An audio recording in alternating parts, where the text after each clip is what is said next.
नमस्कार, next IAS Hindi के चौड़ी अंक में आपका स्वागत है। आइए बात करते हैं आज की पहली न्यूज के ऊपर। इस न्यूज को द हिंदू ने कवर किया था अपने पेज नंबर 1 पर और ये साइंस एंड टेक सेक्शन की न्यूज है जो जीएस पेपर 3 के अंतर्गत शामिल होगी। न्यूज ये है कि इसरोज 100th लॉन्च लिफ्ट नाविक सैटेलाइट। इसरो ने भारत के नाविक नेविगेशन सिस्टम के हिस्से NBS-2 सैटेलाइट को ले जाने वाले GSLV F-15 के सफल प्रक्षेपण के साथ अपने ऐतिहासिक 100वें प्रक्षेपण को चिन्हित किया है। 10, 9, 8, 7, 6, 5, 4, 3, 2, 1, L40 stages are ignited. plus 5 seconds. प्रक्षेपण सतीश धवन अंतरिक्ष केंद्र से हुआ है और सैटेलाइट को जियोसिंक्रोनाइज ऑर्बिट में यानी भूस्थैतिक स्थानांतरण कक्षा में स्थापित किया गया है। और इस दौरान इसरो के चीफ वी नारायणन ने प्रसन्नता व्यक्त की है कि इस वर्ष 2025 का ये हमारा पहला लॉन्चिंग है और बात करें तो ये ऐतिहासिक रूप से 100वां लॉन्चिंग है जो हमारे लिए बहुत प्रसन्नता का दिन है। नाविक नेविगेशन सिस्टम और आसपास के क्षेत्रों में सटीक स्थिति, वेग और समय संबंधी सेवाएं प्रदान करती है।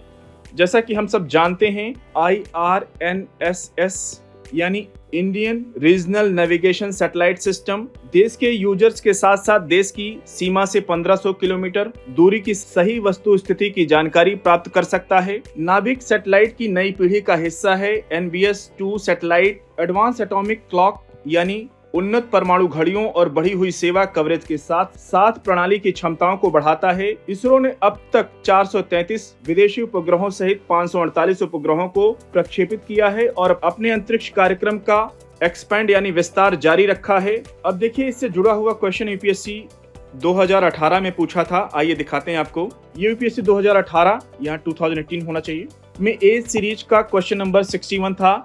क्वेश्चन ये था कि IRNS यानी Indian regional navigation satellite system के संदर्भ में निम्नलिखित कथनों पर विचार कीजिए। पहला कथन है कि IRNS के तुल्यकाली यानी जियो स्टेशनरी कक्षाओं में 3 उपग्रह और भूत तुल्यकालिक जियोसिंक्रोनस कक्षाओं में 4 उपग्रह हैं। दूसरा कथन है IRNS की व्याप्ति संपूर्ण भारत पर और इसकी सीमाओं लगभग 5500 वर्ग किलोमीटर बाहर तक है। तो ये देखते ही आप इस कथन को काट सकते हैं। तीसरा कथन है वर्ष 2019 के मध्य तक भारत की पूर्ण वैश्विक व्याप्ति के साथ अपनी उपग्रह संचालन प्रणाली होगी। ये एकदम असंभव कथन, इसको देखते ही आप एलिमिनेट कर सकते हैं। एलिमिनेशन टेक्निक से क्वेश्चन सही किया जा सकता था। और बात करें कि पहले कथन की, अगर आप 2 और 3 काट देंगे कोई नहीं हो ही नहीं सकता तो अपने आप सही उत्तर तक पहुंच जाएंगे, केवल एक। और बात करें पहले कथन की, IRNS के तुल्यकाली कक्षाओं में 3 उपग्रह और भूतुल्यकालिक कक्षाओं में 4 उपग्रह हैं।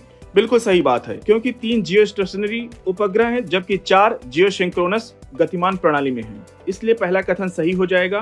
अगली न्यूज की ओर बढ़ेंगे। इस न्यूज को द हिंदू ने कवर किया था अपने पेज नंबर 4 पर और ये गवर्नेंस सेक्शन की न्यूज है जो जीएस पेपर 2 के अंतर्गत शामिल होगी। न्यूज ये है कि supreme court orders complete stop on practice of manual scavenging in 6 metros. Supreme Court ने देश भर के शीर्ष महानगरों में सीवर और सेप्टिंग टैंकों की हाथ से सफाई और खतरनाक तरीके से सफाई करने की प्रथा पर पूर्ण रोक लगाने का ऑर्डर दिया है। और ऑर्डर देने की पीछे अगर बात करें तो आपने देखा होगा अभी पिछले कुछ महीनों में दिल्ली में कई सफाई कर्मी टैंकों के अंदर जब सफाई करने घुसे टैंकों में तो उनकी मृत्यु हो गई। तो उसके पीछे पाया गया कि ह्यूमन राइट्स यानी मानव अधिकार के भी खिलाफ है।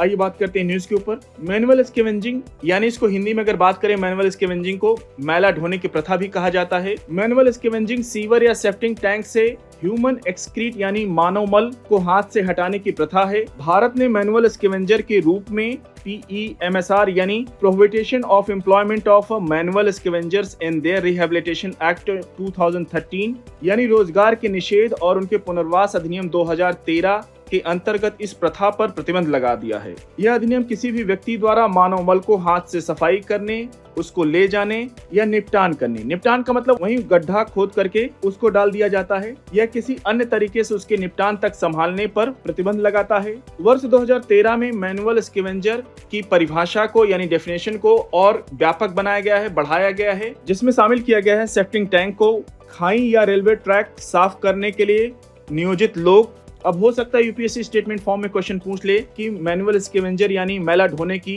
परिभाषा को व्यापक करके क्या क्या शामिल किया गया है।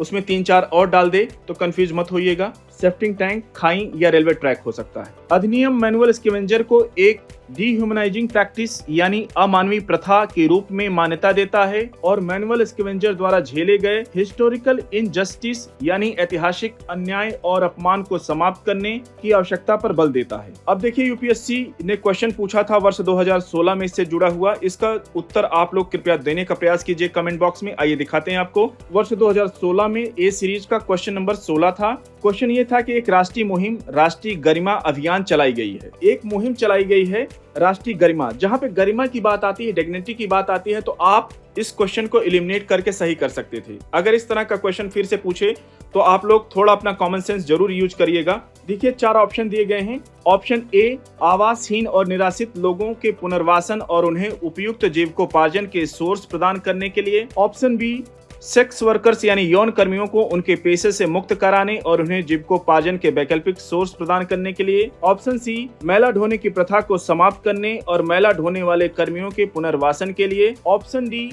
बंधुआ मजदूरों को उनके बंधन से मुक्त कराने और उनके पुनर्वासन के लिए। कृपया इस प्रश्न का उत्तर आप लोग कमेंट बॉक्स में देने का प्रयास कीजिए। अगली न्यूज की ओर बढ़ेंगे। इस न्यूज को द हिंदू ने कवर किया था अपने पेज नंबर 10 पर और ये गवर्नेंस सेक्शन की न्यूज है जो जीएस पेपर 2 के अंतर्गत शामिल होगी। न्यूज ये है कि how many cases lodged under triple talaq law, Supreme Court ask centre. Supreme Court ने केंद्र को निर्देश दिया है कि वर्ष 2019 के कानून के अंतर्गत मुस्लिम पुरुषों के खिलाफ दर्ज आपराधिक मामलों का डेटा एकत्र करे और जो ट्रिपल तलाक यानी इंस्टेंट डिवोर्स यानी तत्काल जिनका तलाक हुआ है, जिन्होंने तत्काल तलाक दिया है, उनको दंडित करता है। ये लॉ वर्ष 2018 में लागू हुआ। यह लॉ यानी कानून ट्रिपल तलाक को नॉन बेलेबल ऑफेंस यानी गैर जमानती अपराध बनाता है, जिसके लिए 3 वर्ष की जेल की सजा हो सकती है। ये महिलाओं के लिए अच्छी न्यूज है। देखिए, हम लोगों ने पिछले अंकों में बात की थी यूनिफॉर्म सिविल कोड की यानी समान नागरिक संहिता की। उसी से जुड़ी हुई ये न्यूज है, तो इसलिए इम्पोर्टेंट हो जाता है क्योंकि बात हो रही है और आने वाले टाइम में अभी और अपडेशन देखने को मिलेगा। कोर्ट ने उस प्रथा को दंडित करने की आवश्यकता पर सवाल उठाया है, जिसे सुप्रीम कोर्ट ने वर्ष 2017 में इसे अमान्य घोषित कर दिया था। इसने फर्स्ट इंफॉर्मेशन रिपोर्ट यानी एफआईआर के डेटा विशेष करके ग्रामीण इलाकों से मांगे हैं सुप्रीम कोर्ट ने। और सॉलिसिटर जनरल जो वर्तमान में है भारत के, तुषार मेहता ने महिलाओं को परित्याग से बचाने के लिए कानून को आवश्यक बताया है, जबकि याचिकाकर्ताओं ने तर्क दिया है कि यह डिस्प्रपोर्शनेट और एक्सेसिव है यानी असमानुपाती एवं अत्यधिक है। इसीलिए कोर्ट ने कहा कि इसकी अगली सुनवाई मार्च 2025 के लिए तय की जाती है, निर्धारित की जाती है। तो उस दौरान हम लोग और डिटेल में चर्चा कर पाएंगे। और देखिए, उससे जुड़ी हुई न्यूज जब आ रही है तो यूपीएससी निश्चित रूप से क्वेश्चन पूछ सकता है समान नागरिक संहिता से जुड़े हुए प्रावधान पर, तो तैयार रहिएगा आप लोग। अगली न्यूज की ओर बढ़ेंगे। इस न्यूज को द हिंदू ने कवर किया था, इकोनॉमी सेक्शन की न्यूज है जो जीएस पेपर 3 के अंतर्गत शामिल होगी। न्यूज ये है कि cabinet okay 16,013 crore rupees mission to secure critical minerals. Bharat ने अपने क्रिटिकल मिनरल सेक्टर यानी महत्वपूर्ण खनिज क्षेत्रों को विकसित करने के लिए 16,300 करोड़ रुपए की योजना को मंजूरी दी है, क्योंकि दुनिया की सबसे तेजी से बढ़ती प्रमुख अर्थव्यवस्था लिथियम जैसे रॉ मटेरियल यानी कच्चे माल को सुरक्षित करने की आकांक्षा रखती है।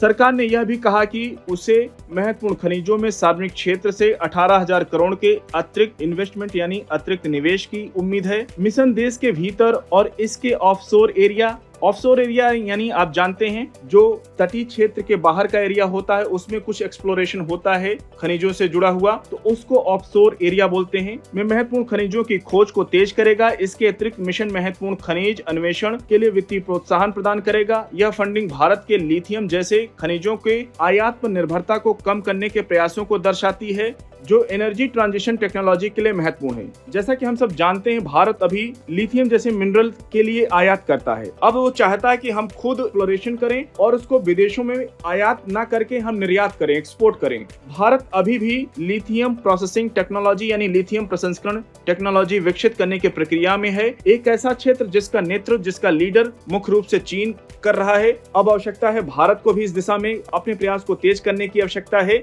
इसलिए भारत ये कर रहा है। तो निश्चित रूप से यूपीएससी के लिए इंपॉर्टेंट है, क्वेश्चन पूछ सकता है, इसको अच्छे से कवर कीजिएगा। साथियों, आज के छोटी अंक को यहीं पर समाप्त करते हैं। मिलते हैं नेक्स्ट अंक में कुछ और इंपॉर्टेंट न्यूज के साथ। तब तक जुड़े रहिए नेक्स्ट आई से हिंदी के साथ। धन्यवाद।